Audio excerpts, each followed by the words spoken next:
சொல்கிறார், அந்த மனுஷன் வந்த பிறகு தான் இங்கே ரோடே வந்திருக்குண்ணா. அப்படின்னா ஒரு குறிப்பிட்ட பகுதியில் ட்ராக் போட்டிருக்காங்க. அந்த ஏசன்னா அவருடைய ஊழியத்துக்கு பிறகுதான் அந்த பகுதிகள் டெவலப் ஆனதுன்னு இன்னைக்கும் குண்டூரில் சாட்சி சொல்கிறாங்களே. ஐயோ, நம்ம என்ன பிறப்பிச்சோம்?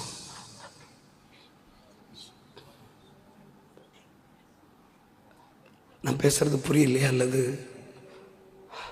கஷ்டமாக இருக்கு? என்ன எதுக்கு நாம் பிறப்பு கொடுத்தோம்? இது நம்மளுடைய ஒரு நீண்ட கால ஜெப குறிப்பாய் மாறட்டும் ப்ளீஸ்.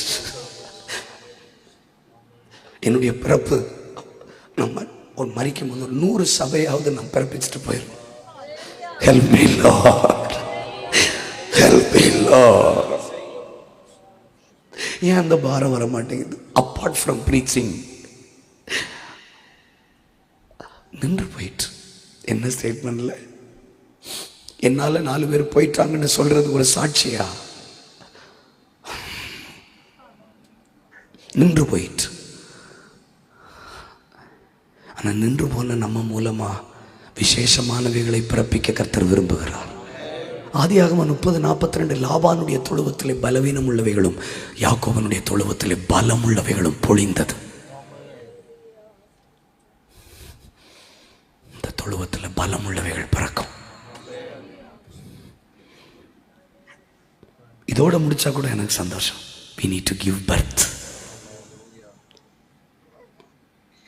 என் ஊழியத்தினுடைய சக்சஸ் நான் எவ்வளோ பிரபலமானங்கிறது இல்லை, என்ன எத்தனை பேருக்கு தெரியும் இல்லை, என்னால் எத்தனை பிறந்தது சொல்லுங்க. ஆத்துமாக்கள் பிறக்கட்டும், சபைகள் பிறக்கட்டும், ஜெப ஊழியங்கள் பிறக்கட்டும். ஆனால் இந்த மினிஸ்ட்ரி மூலமா இனி பிறக்கும் பர்த் மினிஸ்ட்ரி. பர்த் என்னை விட மாட்டேங்கிறார், இதை தாண்டி போக விட மாட்டேங்கிறார். I cannot move further. Birth.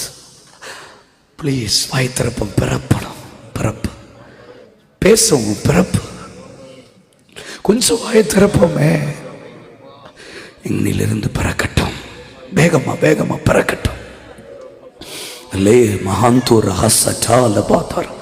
பிறக்கட்டும் பிறக்கட்டும் பிறக்கட்டும், ஒரு சந்ததி பிறக்கட்டும்.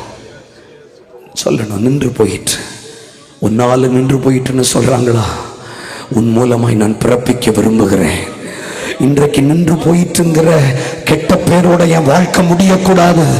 சுவிசேஷம் ஆரம்பிக்கும் போது என்னுடைய தலையெழுத்தை மாற்றி இந்த யூதாவிலிருந்து பிறந்த பட்டியல் பெருகட்டும். இயேசுவின்